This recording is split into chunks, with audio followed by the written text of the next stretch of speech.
জামায়াত ইসলাম আজ যে প্রোগ্রাম করেছে সবাইকে তাক লাগিয়ে দিয়েছে। তারেক রহমান সেখানে আমন্ত্রিত ছিলেন, মির্জা আব্বাস, বিএনপির মহাসচিব রুহুল কবির রিজভী, আমির খসরু মাহমুদ চৌধুরী সকলে সেখানে আমন্ত্রিত থাকলেও সবার পক্ষ থেকে উপস্থিত হয়েছেন আমির খসরু মাহমুদ চৌধুরী। সবার কপাল একদম হতভম্ব হয়ে গিয়েছে, ভাঁজ ফেলে দিয়েছে, সবার চোখ উপরে তুলে দিয়েছে।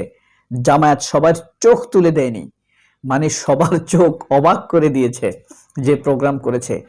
বাংলাদেশের সব দেশের, বাংলাদেশে অবস্থানরত সকল দেশের রাষ্ট্রদূতরা সেখানে এসেছে। আমি ভেবেছিলাম ইন্ডিয়ান রাষ্ট্রদূত হয়তো যাবে না, কিন্তু সবার আগে সে গিয়ে হাজির হয়েছে, জামায়াতের আমিরকে অভিনন্দন জানিয়েছে। যদিও এটা আমি খুব বেশি আমার পছন্দ হয় নাই, সে যার কাছে যাবে তাকে আমার ভালো লাগে না। যাই হোক, এখানে তো তাদের এখন আসা দরকার। বাংলাদেশে এখন তারা ধরাশয়ী, বাংলাদেশের সাথে তারা অনেক অপকর্মে লিপ্ত ছিল। তবে এই প্রোগ্রামে জামায়াত যে ঘোষণাগুলো দিয়েছে যা চমকপ্রদ, আপনি শুনলে আপনার কাছেও ভালো লাগবে। এখানে সবচাইতে সুন্দর এবং চমৎকার ঘোষণা হয়েছে, যাদের বয়স 65 উপরে তাদেরকে বিনা পয়সায় চিকিৎসা দিবে যদি তারা ক্ষমতায় আসে। চমৎকার একটা ঘোষণা। এবং যাদের বয়স 5 বছরের নিচে তাদেরও চিকিৎসা ফ্রি দিবে জামায়াত।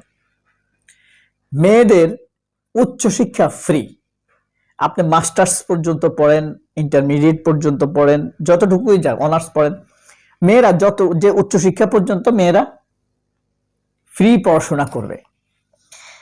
এবং মানবিক কল্যাণের ক্ষেত্রে ন্যায় বিচার প্রতিষ্ঠার প্রতিশ্রুতি দিয়েছে তারা। আমি সবসময় জামায়াতের একটি সমালোচনা করি, ন্যায় বিচারের জন্য তাদেরকে খুব একটা উচ্চ কণ্ঠ হতে দেখা যায় না যে আমরা ন্যায় বিচার প্রতিষ্ঠা করব। ন্যায় বিচার ভাই যেখানে আছে সেখানে আর কিচ্ছু দরকার নাই। প্রথমত ক্ষুধার অভাব নিবারণ করা, মানুষের পড়ার জন্য বসন বা পোশাক নিবারণ করা, ভরণ এবং পোষণ, এরপরেই ন্যায় বিচারের অবস্থান। কারণ খাবারের জন্য মানুষ হিংস্র হয়ে ওঠে, এটা আপনাকে আগে দিতে হবে, ঠিক আছে? খাবারের আগে ন্যায় বিচার হবে না। তো ভরণ এবং পোষণ, খাবার এবং পোশাক। অনেকে বলে এরপরে থাকার জায়গা, না, থাকার জায়গার আগেই ন্যায় বিচার, নইলে থাকার জায়গা নিয়েও ঝামেলা হবে। এখন যেটা হয় না, ভাই ভাই ঝগড়া হয়, ভাই বোনে ঝগড়া হয়, বোনদেরকে বাইরা ঠকায়, হ্যাঁ, এরকম হয় না? বেশিরভাগ বোনদেরকে কিন্তু দেখবেন ভাইয়েরা ঠকায়, জায়গা জমি দেয় না, আটকায় রাখে, বেচলে আমার কাছে বিক্রি করতে হবে, এরকম করে না? এগুলো হতে দিবে না। বোনদের, নারীদের অধিকার, পিতার সম্পত্তিতে নারীদের অধিকার নিশ্চিত করা হবে। এই ঘোষণাটা আলাদা তো দিয়েছেনই, সাথে সাথে বলেছেন সামগ্রিক ক্ষেত্রে ন্যায় বিচার প্রতিষ্ঠা করা হবে। আমরা যারা সমাজের দুর্বল, ঠিক আছে, তাদের জন্য কি দরকার? বাঁচার জন্য ন্যায় বিচারটাই তো দরকার। এই যে চীনের একটা বুলি আছে, বাণী, তারা জাতীয় বাণীতে মানে পরিণত করেছে। যেখানে স্কুল আছে, যেমন স্কুলই হোক, বটতলার স্কুল হোক, খালপাড়ের স্কুল হোক, মরুভূমির স্কুল হোক, চীনের বাণী, যেখানে স্কুল আছে সেখানে দুইটা জিনিস নিশ্চিত থাকতে হবে: 1 খাবার, 2 ন্যায় বিচার। চীনে কিন্তু বিচার খুব কড়া।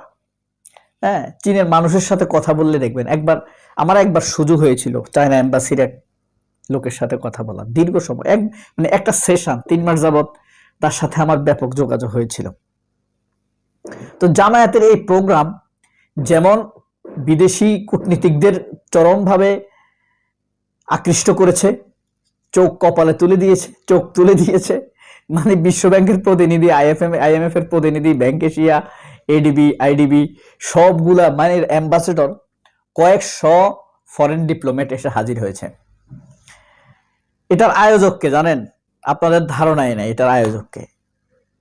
বলতে পারেন এহসান মাহবুব জুবায়ের।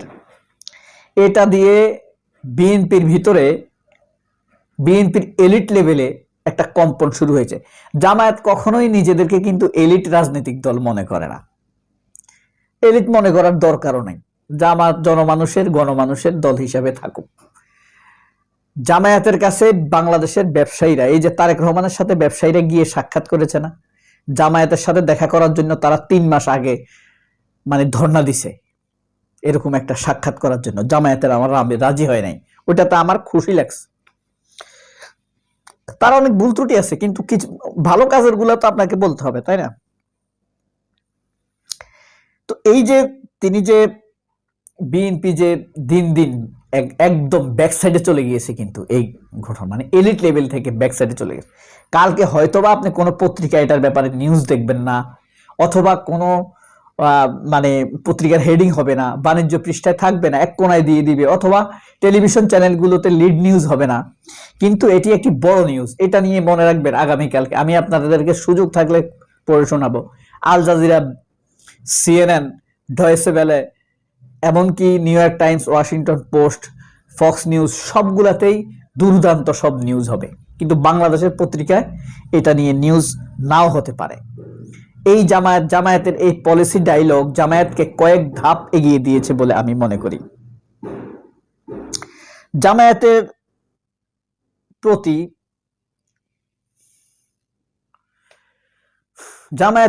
যা ঘটছে, দিনে দিনে সম্পর্ক কোন দিকে যাচ্ছে, এটা মানে নির্বাচন কমিশনের কথা বলতেছি আর কি। নির্বাচন কমিশন জামায়াতের প্রতি যা করছে, এটা দিয়ে জামায়াতকে আর কতটুকু ঠেকানো সম্ভব? জামায়াতকে কোনোভাবে জামায়াতকে ঠেকানো সম্ভব না। কি করবে তারা? দুইজনের প্রার্থিতা বাতিল করে দিচ্ছে, শোকজ দিবে, আচরণবিধি লঙ্ঘন হচ্ছে, এসব নিয়ে শোকজ সাকস দিতে পারে। কিন্তু আমরা তো দেখছি যে বিএনপির প্রার্থীদের এখন লোন কত জানেন? 6,200 কোটি টাকা। বিএনপির এমন কয়েকজন নমিনেটেড পার্সন আছে যাদের লোন 6,200 কোটি টাকা। ভাবেন তো, আমি আপনি 2, 4, 10 টাকা ব্যাংকে রাখি, এই টাকাগুলো বিএনপির এইসব নেতারা লোন নেয়, লোন নিয়ে পরিশোধ করে না, আবার তারা আসে আমাদের এমপি হইতে। কিরকম লাগে আপনার কাছে?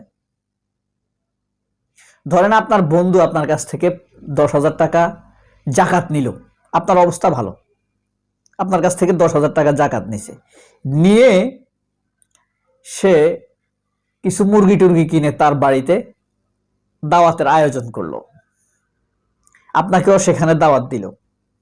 এখন আপনার সামনে বড় লোকই দেখাইতেছে, আপনার কিছুটা খারাপ লাগার কথা, তাই না? এরকম এদেরকে আমরা ভোট দিতে মন চাইবে? আমার মন চাইবে না। সবাই অনেক ভালো থাকবেন। আল্লাহ হাফেজ। আসসালামু আলাইকুম।